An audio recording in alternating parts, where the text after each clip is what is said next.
എളുപ്പത്തിൽ കുക്കറിൽ എങ്ങനെ റവ ഉപ്മാവ് തയ്യാറാക്കുന്നത് നോക്കിയാലോ. അതിനായിട്ട് ഒരു കപ്പ് റവ ആദ്യം തന്നെ എടുത്ത് മാറ്റി വെച്ചു. അതേ കപ്പിൽ തന്നെ 2 ഗ്ലാസ് വെള്ളം ഒഴിച്ചു.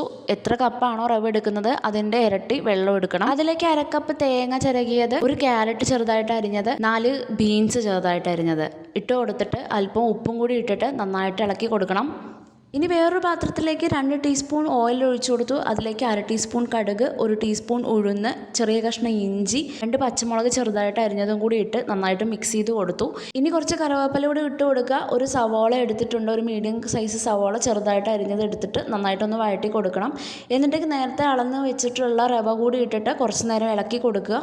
ഈ സമയത്ത് നമ്മൾ കുക്കറിൽ വെച്ചിട്ടുള്ള ആ വെജിറ്റബിൾസിൽ 1 ടീസ്പൂൺ നെയ്യ് കൂടി ഒഴിച്ചിട്ട് ആ റവ ഇതിലോട്ട് ഇടാവുന്നതാണ്. പെട്ടെന്ന് റവ ഇട്ട് കൊടുത്ത് ഒന്ന് മിക്സ് ചെയ്ത് കൊടുക്കുക.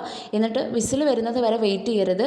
ഇനി ഫ്ലെയിം സിമ്മിലിടണം. സിമ്മിലിട്ടിട്ട് കുക്കർ അടച്ച് വെക്കുക. വിസിൽ വരുന്നത് വരെ വെയിറ്റ് ചെയ്യരുത്. വിസിൽ വരുന്നതിന് മുന്നേ സ്റ്റവ് ഓഫ് ചെയ്യണം.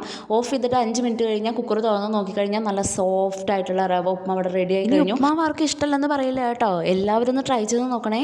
അത്ര ടേസ്റ്റാണ് കേട്ടോ.